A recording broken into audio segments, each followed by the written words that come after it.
Today we shall reflect on the life of St Catherine of Siena. The youngest of the 25 children of the Benincasa family of wool dryers, Catherine was born on the 25th of March 1347 in Siena, Tuscany.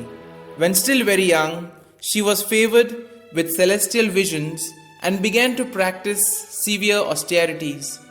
At the age of 16, she became a Dominican tertiary, lived for 3 years like an anchoress in her own home, and then undertook the care of advanced cases of leprosy and cancer which no one else would touch, and though meeting with nothing but abuse, succeeded in bringing about sufferers' conversion.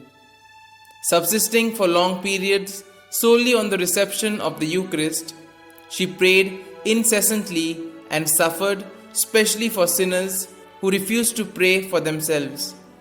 2 Dominican friars, who were miraculously cured of the plague through her intercession, were commanded by the Pope to hear the confessions of all whom she reconciled with God. So numerous were such cases that their confessionals were besieged day and night.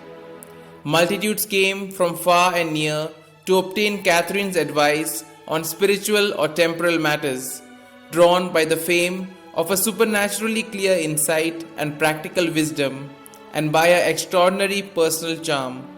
At the age of 28, she received the sacred stigmata, but in response to her pleadings to God, these remained outwardly invisible while she was alive.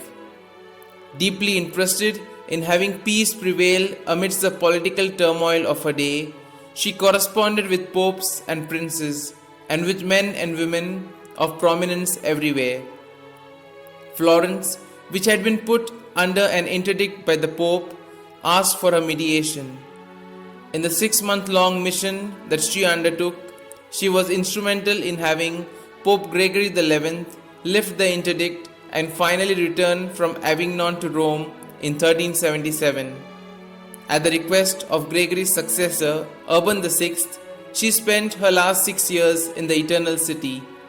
Having thus offered the sacrifice of her life for the unity and renewal of the Church, Catherine suffered a seizure and after 3 long months died on the 29th of April 1380, aged barely 33. The most famous of her writings is her dialogue, in which God the Father converses with her on the spiritual life. She was canonized by Pope Pius II in 1461. She was proclaimed Doctor of the Church by Pope Paul VI in 1970. She is the patron saint of Italy and is invoked against fire, pestilence, and headaches.